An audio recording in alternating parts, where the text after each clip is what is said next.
ആദ്യം തന്നെ എൻ്റെ ഈശോപ്പയ്ക്കും അമ്മയ്ക്കും 1000 നന്ദി പറയുന്നു. എൻ്റെ പേര് അപർണ. ഞാൻ കൊല്ലം ജില്ലയിൽ ശങ്കരമംഗലത്ത് നിന്നാണ് വരുന്നത്. ഇതെൻ്റെ മോള്, പേര് അൻവിത. ഞാനിവിടെ ആദ്യമായിട്ട് ഉടമ്പടി എടുക്കുന്നത് 2023 ജനുവരി 7-ാം തീയതിയാണ്. അന്ന് അതിൽ വെച്ച നിയോഗങ്ങളിലൊന്ന് എൻ്റെ മോൾക്ക് വേണ്ടിയിട്ടായിരുന്നു. അതായത് അവൾക്ക് ഒരു വയസ്സ് കഴിഞ്ഞത് പിന്നെ അവൾക്ക് മോശം പോകുന്നതിന് ഭയങ്കര ബുദ്ധിമുട്ടായിരുന്നു. ഭയങ്കര കരച്ചിലും ബഹളമാണ്. എന്നൊന്നും പോയില്ല, 3-4 ദിവസവും കൂടിയിരുന്നാണ് പോകുന്നത്. അപ്പം ഭയങ്കര കരച്ചിലും ബഹളമാണ്. ആ മോശം പോകുന്നതിൻ്റെ അന്ന് ആ ഏരിയയിലുള്ള മിക്കവാർക്കും അത് മനസ്സിലാവും. കാരണം അത്രയും കരച്ചിലാണ് കുഞ്ഞിന്. ആയുർവേദവും അലോപ്പതി അതുപോലെ ഇംഗ്ലീഷ് മരുന്ന് എല്ലാം ഞാൻ കൊടുത്തു നോക്കി. കൊടുക്കുമ്പോൾ ആ ഒരു ദിവസത്തേക്ക് കുഴപ്പം കാണില്ല, അന്ന് മോശം പോവും, പിന്നെയും അവസ്ഥ പഴയത് തന്നെ. അങ്ങനെ ഞാൻ മരുന്ന് കൊടുപ്പ് നിർത്തി. എന്നിട്ട് അമ്മയുടെ ഉപ്പും തേനും തൈലവും കൊടുത്തു തുടങ്ങി. ക്രമേണ അവളിൽ മാറ്റം വന്നു തുടങ്ങി. ഇപ്പോൾ അവൾക്ക് യാതൊരുവിധ ബുദ്ധിമുട്ടും ഇല്ല മോശം പോകുന്നതിന്. ഇപ്പോൾ അവൾ തന്നെ ടോയ്ലറ്റിലൊക്കെ പോട്ടി ട്രെയിനിങ്ങിനൊക്കെ നമ്മൾ വിളിക്കുമ്പോൾ അവൾ ഇരിക്കത്തില്ല. അവൾക്ക് മോശം പോകുന്നതിൻ്റെ ആ ഒരു സമയം വരുമ്പോഴത്തേക്കും പുള്ളിക്കാരത്തി പോയി കഥകിൻ്റെ പുറകിൽ പോയി ഒളിക്കും. എന്നിട്ട് കാല് രണ്ടും ഈ ഇടയ്ക്ക് ചേർത്ത് വെച്ച് അങ്ങനെ ആരോടും പറയാതെ ഇങ്ങനെ നിൽക്കും. എന്ന് വെച്ചാൽ അത്രയ്ക്ക് വേദനയും കരച്ചിലും ബഹളവും നമുക്ക് എന്ത് ചെയ്യണമെന്ന് പോലും പറയാൻ പറ്റാത്തൊരവസ്ഥയായിരുന്നു. ഇപ്പോൾ അവൾക്കൊരു കുഴപ്പവും ഇല്ല, ഒരു ബുദ്ധിമുട്ടും ഇല്ല. പിന്നെന്ന് പറയുന്നത് 1.25 വയസ്സിൽ കുത്തിവയ്പ്പിൻ്റെ സമയത്ത് എല്ലാ കുഞ്ഞുങ്ങൾക്കും കൈയും കാലും പൊക്കുന്നതിനും അനക്കുന്നത് പോലും പറ്റാത്ത കരച്ചിലായിരുന്ന സമയത്ത് അവൾക്കൊരു ബുദ്ധിമുട്ടും ഇല്ല. കാരണം ഞാൻ ആ കുത്തിവയ്പ്പ് എടുത്ത് വന്ന സമയം തൊട്ട് തന്നെ അമ്മയുടെ തൈലവും ഉപ്പും ഉപയോഗിക്കുന്നുണ്ടായിരുന്നു. ആ സമയത്ത് ഞങ്ങളുടെ അടുത്തുള്ള കുഞ്ഞുങ്ങളൊക്കെ ഭയങ്കര നിലവിളിയും കരച്ചിലും വായിക്കുമ്പോഴും ഇവക്കൊരു ബുദ്ധിമുട്ടും ഇല്ല. ഇവൾ പാട്ടിട്ട് ഡാൻസ് കളിക്കുകയാണ്. ഒരു വേദനയില്ല, ഒരു ബുദ്ധിമുട്ടും കാര്യങ്ങളും ഒന്നുമില്ല. അതിനുശേഷം പിണ്ടുനീര് വന്നത് ഇപ്പോഴാർക്കെയാണ്. പിണ്ടുനീര് അപ്പോഴും ഒരു സൈഡ് വീങ്ങി, അതിൻ്റെ ഒരു ബുദ്ധിമുട്ടേ ഉണ്ടായിരുന്നുള്ളൂ. ബാക്കി ഈ പിണ്ടുനീരിൻ്റെ സീസൺ ആയതുകൊണ്ട് തന്നെ കുഞ്ഞുങ്ങൾക്ക് ഫുഡ് കഴിക്കുന്നതിന്, പിണ്ടുനീര് വരുന്നവർക്ക് എല്ലാവർക്കും അറിയാം, ഫുഡ് കഴിക്കുന്നതിന് ഭയങ്കര ബുദ്ധിമുട്ടാണ്. ചവയ്ക്കാൻ പറ്റിയില്ല, വാ തുറക്കാൻ പോലും പറ്റാത്ത അവസ്ഥയാണ്. ഇവക്ക് ഞാൻ ആ സമയത്ത് മരുന്ന് കൊടുക്കുന്നുണ്ട്. അതിൻ്റെ കൂടെ തന്നെ ഉപ്പും തൈലവും ഉപയോഗിച്ചു. അവൾക്ക് ഫുഡ് കഴിക്കുന്നതിനൊന്നും ഒരു ബുദ്ധിമുട്ടും ഇല്ല. അവൾ മുറുക്കാണ് കടിച്ചു പൊട്ടിച്ച് കഴിക്കുന്നത്. ഈ പിണ്ടുനീര് വരുന്ന സമയത്ത് നമുക്ക് ഭക്ഷണം കഴിക്കാൻ വലിയവർക്കായാൽ തന്നെ ഭയങ്കര ബുദ്ധിമുട്ടാണ്. പക്ഷെ അവൾക്കൊരു കുഴപ്പവും ഇല്ല. അമ്മയുടെ ഉടമ്പടി തൈലവും ഉപ്പും ഉപയോഗിച്ചതിൻ്റെ ഫലമായിട്ട് അവൾക്കാണ് ഒരുപാട് സൗഖ്യങ്ങൾ കിട്ടിയിട്ടുള്ളത് അവൾക്കാണ്. പിന്നെ എനിക്ക് ബ്രസ്റ്റിൻ്റെ സൈഡിൽ ചെറിയ വീക്കം പോലെ ഉണ്ടായിരുന്നു. ചെറിയൊരു മുഴയെന്ന് പറയാൻ പറ്റില്ല, ഭയങ്കര വേദനയായിരുന്നു. എന്നെങ്കിലും ഞാൻ ഹോസ്പിറ്റലിലൊന്നും കാണിച്ചില്ല. ഞാൻ അമ്മയുടെ തൈലവും ഉപ്പും ഉപയോഗിച്ചു. അങ്ങനെ കുറച്ച് ദിവസം ഉപയോഗിച്ചു പോന്നു. അങ്ങനെ ഇരിക്കെ ഒരു ദിവസം ഞാൻ നോക്കിയപ്പോൾ എനിക്ക് വേദനയോ തടിപ്പോ ഒന്നുമില്ല. ആ ഒരു വീക്കവേ അവിടെ ഇല്ല. അത് പൂർണ്ണമായിട്ടും സൗഖ്യപ്പെട്ടു. പിന്നെന്ന് പറയുന്നത് 2024 എനിക്ക് ജനമൈത്രി അഗ്രികൾച്ചറൽ കോപ്പറേറ്റീവ് സൊസൈറ്റിയുടെ ഒരു എക്സാം ഉണ്ടായിരുന്നു. അന്ന് ഞാൻ ആ എക്സാം എഴുതുന്നത് അമ്മയുടെ മുമ്പിൽ ഇവിടെ ഇരുന്നിട്ടാണ്. അന്ന് അതിൻ്റെ കട്ട് ഓഫ് എന്ന് പറയുന്നത് ഇവിടെ ഇരുന്നിട്ടാണ് അതിൻ്റെ എക്സാം എഴുതുന്നത്. അന്ന് അതിൻ്റെ കട്ട് ഓഫ് 60 എനിക്ക് 56-57 മാർക്ക്, 3-4 മാർക്കിനായിരുന്നു അന്നത് പോയിരുന്നത്. അപ്പോൾ അന്നത് പോയി അന്ന് ഭയങ്കര വിഷമമായി. അന്ന് എൻ്റെ 2ാമത്തെ ഉടമ്പടി പുതുക്കലും കൂടെ ആയിരുന്നു. ഇപ്പോൾ എൻ്റെ 7ാമത്തെ ഉടമ്പടി പുതുക്കലിന് ഞാനിവിടെ വന്നു. ഇവിടെ വന്ന് ഉടമ്പടി പുതുക്കി. അന്ന് എനിക്ക് നറുക്കിട്ടപ്പോൾ അമ്മയാണ് കിട്ടിയത്. അത് കഴിഞ്ഞ് വീട്ടിൽ ചെന്നു. അങ്ങനെ ഇരിക്കുക ഒരു ദിവസം പ്രാർത്ഥിച്ചുകൊണ്ടിരുന്നപ്പോൾ എന്നോട് അമ്മ പറയുന്നു, ആ ജനമൈത്രിയുടെ അവരുടെ സൈറ്റിൽ കയറി ഒന്ന് നോക്കാൻ പറഞ്ഞു. അങ്ങനെ ഞാൻ കയറി നോക്കി. അപ്പം ജനുവരി 12-ാം തീയതിയിൽ അവർ നോട്ടിഫിക്കേഷൻ ഇട്ടേക്കാണ് ആളെ എടുക്കുന്നുണ്ടെന്നും പറഞ്ഞിട്ട്. അത് അങ്ങനെ ഗൂഗിൾ ഫോം ഫില്ല് ചെയ്തിട്ടു. സൊസൈറ്റി കോട്ട നിയമനമാണ്, പക്ഷെ അതിൻ്റെ കാര്യങ്ങളൊന്നും അവർ പറഞ്ഞിട്ടില്ലായിരുന്നു. അങ്ങനെ ജനുവരി 22 ആയപ്പോൾ എനിക്ക് മെയിൽ വന്നു, ഇൻ്റർവ്യൂ മെമ്മോ കാർഡ് വന്നു. പക്ഷെ ഞാനത് ശ്രദ്ധിച്ചില്ല. 24-ാം തീയതി ആയപ്പം അവരായിട്ട് തന്നെ എന്നെ ഇങ്ങോട്ട് വിളിച്ചു. എന്തുകൊണ്ട് മെയിൽ അയച്ചിട്ട് റെസ്പോണ്ട് ചെയ്തില്ല എന്ന് ചോദിച്ചു. ഞാൻ പറഞ്ഞു ഞാനത് കണ്ടില്ല, നിങ്ങൾക്ക് ഇൻട്രസ്റ്റ് ഉണ്ടെങ്കിൽ വരാൻ പറഞ്ഞു. അങ്ങനെ കരുനാഗപ്പള്ളി ബ്രാഞ്ചിൽ ആണ് അവർ ഇൻ്റർവ്യൂവിന് ചെല്ലാൻ പറഞ്ഞത്. അങ്ങനെ അവിടെ ചെന്ന് സംസാരിച്ചു. അപ്പോൾ അവർ പറഞ്ഞു HOയിൽ പോയി ജോയിൻ ചെയ്യണം, അവിടെ ചെന്ന് ബോണ്ട് സൈൻ ചെയ്യണമെന്ന് പറഞ്ഞു. അപ്പം നമ്മൾ കയറുമ്പോൾ 1,00,000 രൂപ കൊടുക്കണം. ഞാൻ എൻ്റെ കയ്യിൽ പാദസരം ഉണ്ടായിരുന്നു, അതുകൊണ്ട് ഇന്ന് വിറ്റ് 1,00,000 രൂപയ്ക്ക് 1,00,000 രൂപയായിട്ട് തിരുവനന്തപുരത്ത് പോയി അവരുടെ ഹെഡ് ഓഫീസിൽ പോയി ബോണ്ട് സൈൻ ചെയ്തു. അങ്ങനെ 17-ാം തീയതി തന്നെ എനിക്ക് എനിക്ക് ഇവിടെ വെച്ച് ഞാൻ എഴുതി എനിക്ക് നഷ്ടപ്പെട്ടു പോയ ഒരു പോസ്റ്റാണ്, ഒരു ജോലിയാണ്. സെയിം അതേ ജോലി തന്നെ എൻ്റെ 7ാമത്തെ ഉടമ്പടി പുതുക്കൽ അമ്മ എനിക്ക് കൊണ്ടു തന്നു. ഞാൻ തിങ്കളാഴ്ച, അതായത് 23-ാം തീയതി ഞാൻ ജനമൈത്രി അഗ്രികൾച്ചർ കോപ്പറേറ്റീവ് സൊസൈറ്റിയിൽ ക്ലർക്കായിട്ട് കയറുകയാണ്. പിന്നെന്ന് വെച്ചാൽ എനിക്കൊരു ഗവൺമെൻറ് ജോലി കിട്ടത്തില്ല എന്ന് ഒരിതുണ്ടായിരുന്നു. വെച്ചാൽ ഞാനൊരു അക്രൈസ്തവയാണ്.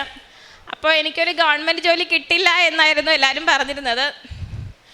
പക്ഷേ അമ്മ അതെല്ലാം മാറ്റിമറിച്ചു. ഗവൺമെൻറ് ജോലിയല്ല, ഇത് കേന്ദ്ര സഹകരണ വകുപ്പിൻ്റെ അണ്ടറിൽ വരുന്നൊരു സ്ഥാപനമാണ്. കേന്ദ്ര സഹകരണ വകുപ്പിൻ്റെ സർട്ടിഫിക്കേഷൻ്റെ അണ്ടറിൽ വരുന്നൊരു സ്ഥാപനത്തിനാണ് ഞാനിന്ന് ജോലിക്ക് കയറാൻ പോകുന്നത്. 23-ാം തീയതി ഞാൻ ജോലിക്ക് കയറാൻ പോവുകയാണ്.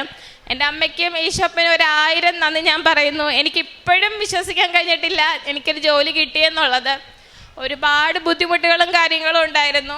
ഇതിനിടയ്ക്ക് ഒരുപാട് സാമ്പത്തിക പ്രശ്നങ്ങളുണ്ടായിരുന്നു. എങ്കിലും അമ്മ എന്നെ കൈപിടിച്ച് നടത്തി. അതുപോലെ തന്നെ 7-3 ഈ 2 നമ്പർ അമ്മ എനിക്ക് കാണിച്ചു തരുമായിരുന്നു. ഇവിടെ ഞാൻ സാക്ഷി എഴുതാൻ വന്നപ്പോഴേ അവിടെ ഇരുന്ന ആ സാർ എന്നോട് പറഞ്ഞു ഫസ്റ്റ് ഉടമ്പടി എടുത്ത ഡേറ്റ് എന്നാന്ന് എഴുതണമെന്ന് പറഞ്ഞു. അപ്പം ഞാൻ 2023 ജനുവരി 7-ലാണ് ഞാൻ ഫസ്റ്റ് ഉടമ്പടി എടുത്തത്. സെയിം അതേ ഡേറ്റിൽ തന്നെയാണ് ഞാൻ ഈ 7ാമത്തെ ഉടമ്പടി പുതുക്കുന്നതും. ഈ 7ാമത്തെ ഉടമ്പടി പുതുക്കുമ്പോൾ ഞാൻ ഉടമ്പടി എടുക്കാൻ തുടങ്ങിയിട്ട് 3 വർഷം ആവുകയാണ്. അതുകൊണ്ടാണ് ഈ 7-3 ഈ നമ്പർ എനിക്ക് അമ്മ കാണിച്ചു തന്നുകൊണ്ടിരുന്നത്. എൻ്റെ ഈ 7ാമത്തെ ഉടമ്പടി പുതുക്കൽ ഇത് കംപ്ലീറ്റ് ആവുന്നതിന് മുമ്പ് തന്നെ എനിക്ക് അമ്മ ഒരു ജോലി നൽകി അനുഗ്രഹിച്ചു. അതുപോലെ തന്നെ എൻ്റെ വീട്ടിൽ ഒരുപാട് സാമ്പത്തിക ബുദ്ധിമുട്ട്, അതായത് എൻ്റെ അച്ഛനും അമ്മയ്ക്കും ബ്രദറിനും ഒന്നും തന്നെ ഒരു ജോലിയില്ല. ജീവിതം മുമ്പോട്ട് കൊണ്ടുപോകാൻ ഒരുപാട് പാടായിരുന്നു. അങ്ങനെ അവരുടെ കാര്യവും ഞാൻ ഉടമ്പടി വെച്ചു. ഇന്ന് എൻ്റെ വീട്ടിൽ എൻ്റെ അച്ഛന് ഒരു ടൈലറിംഗ് ഷോപ്പ് ഇട്ടു, അമ്മ ഒരു കമ്പനി കയറി, അനിയൻ പുറത്ത് പോയി. ഇപ്പോൾ ഏപ്രിലിൽ വരും, 1.5 വർഷമായും പോയിട്ട്. ഒരു പൂ ചോദിച്ചപ്പോൾ അമ്മ എനിക്കൊരു പൂക്കാലമാണ് തന്നത്. പരിശുദ്ധ പ്രവർത്തനമായിട്ട് ഞാൻ ചെയ്തുകൊണ്ടിരുന്നത് ഞാനിവിടുന്ന് പത്രം മേടിച്ച് കൊണ്ട് കൊടുക്കുമായിരുന്നു. അതുപോലെ തന്നെ അടുത്തുള്ള അനാഥാലയങ്ങളിൽ പോയി അവർക്ക് വേണ്ടുന്ന സഹായങ്ങൾ ചെയ്തു കൊടുക്കുമായിരുന്നു.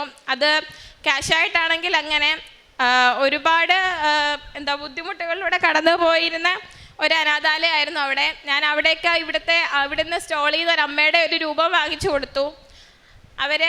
അതിപ്പോൾ നമ്മൾ കയറി ചെല്ലുമ്പോൾ അതിൻ്റെ ഫ്രണ്ടിൽ അതാണ് ഇട്ട് വെച്ചേക്കുന്നത്. അമ്മയുടെ ആ ഫോട്ടോയുടെ മുമ്പിൽ നിറച്ച് പൂക്കളിട്ടാണ് വെച്ചേക്കുന്നത്. ഇപ്പം എപ്പോൾ ചെല്ലുമ്പോഴും അവർ പറയും അമ്മ വന്നതിൽ പിന്നെ അവിടെ യാതൊരുവിധ മുട്ടോ കാര്യങ്ങളോ ഒന്നും ഉണ്ടായിട്ടില്ല. ആഹാരത്തിനായാലും എന്തെങ്കിലും ക്യാഷിന് അത്യാവശ്യം വരുമ്പോൾ കുറച്ചൊന്ന് വിഷമിപ്പിച്ചാലും ആ സമയത്ത് അമ്മ എങ്ങനെയെങ്കിലും അത് ഒപ്പിച്ച് അവർക്ക് കൊടുക്കും. അവർക്ക് ഭയങ്കര സ്നേഹമാണ് നമ്മൾ ചെല്ലുമ്പോൾ. അവർക്ക് അതായത് അവരുടെ റെൻ്റ് എന്ന് പറയുന്നത് 20,000 രൂപ വാടകയാണ്. അപ്പോൾ ഇടയ്ക്ക് അതിന് ബുദ്ധിമുട്ട് വന്നപ്പോൾ അവരെന്നെ വിളിച്ചു. അങ്ങനെ ഞാൻ പിന്നെ അവരുടെ റെസിപ്റ്റുമായിട്ട് പോയി ഓരോ വീടുകളിലും കയറി ഇറങ്ങി പൈസ പിരിച്ചു. 3,000 രൂപ ഞാനും എൻ്റെ ഒരു ഫ്രണ്ടും കൂടി പിരിച്ച് അവർക്ക് കൊണ്ട് കൊടുത്തു. ഈ ജീവിതത്തിൽ അച്ഛൻ്റെ ഡെയിലി ബ്രെഡും കാര്യങ്ങളും ഞാൻ കൂടാറുണ്ട്, പ്രാർത്ഥന എന്നും ചെയ്യാറുണ്ട്. ഏറ്റവും നന്നായിട്ട് ഞാൻ ചെയ്തത് എൻ്റെ ആറാമത്തെ 7ാമത്തെ ഉടമ്പടി പുതുക്കലായിരുന്നു. അതിനു മുമ്പൊക്കെ ഒരുപാട് തെറ്റുകുറ്റങ്ങൾ സംഭവിച്ചിട്ടുണ്ട്. അതിന് ഞാൻ അമ്മയോട് മാപ്പ് ചോദിക്കുന്നു. പിന്നെ ഞാൻ ബൈബിള് വായിക്കും. ജപമാല മാസം തുടങ്ങിയത് പിന്നെ ഞാൻ ജപമാല എല്ലാ ദിവസവും ചൊല്ലും. എന്നെക്കൊണ്ട് ഒട്ടും പറ്റത്തില്ലാത്ത ദിവസങ്ങളിൽ മാത്രമേ ജപമാല മുടക്കുന്നത്. ഞാൻ ബൈബിള് വായിക്കും. ബൈബിൾ എനിക്ക് തന്നത് ഞങ്ങളുടെ അവിടുത്തെ തന്നെ ഇടവകയിലെ ഒരച്ഛൻ്റെ ബൈബിളാണ്. വേറൊരു ആൻറ്റി എനിക്ക് മേടിച്ചു തന്നത്. ആ അച്ഛൻ കൊടുത്തതാണ്.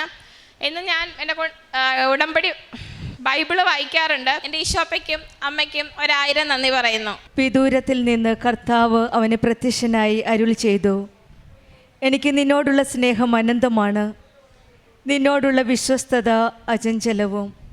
ജെറമ്യാ പ്രവാചകൻ്റെ പുസ്തകം 31-ാം അധ്യായം 3-ാം വചനമാണ്.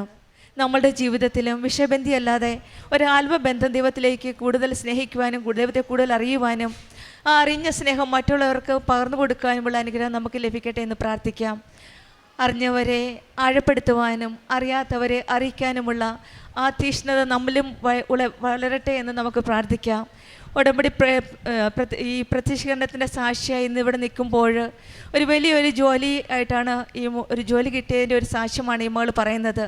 ജനമൈത്രി അഗ്രികൾച്ചർ കോർപ്പറേഷൻ സൊസൈറ്റിയിലെ ക്ലർക്കായിട്ടാണ് കേന്ദ്ര സഹകരണ വകുപ്പിൻ്റെ കീഴിൽ ഉള്ളൊരു സ്ഥാപനത്തിൽ ജോലി ലഭിച്ചത്.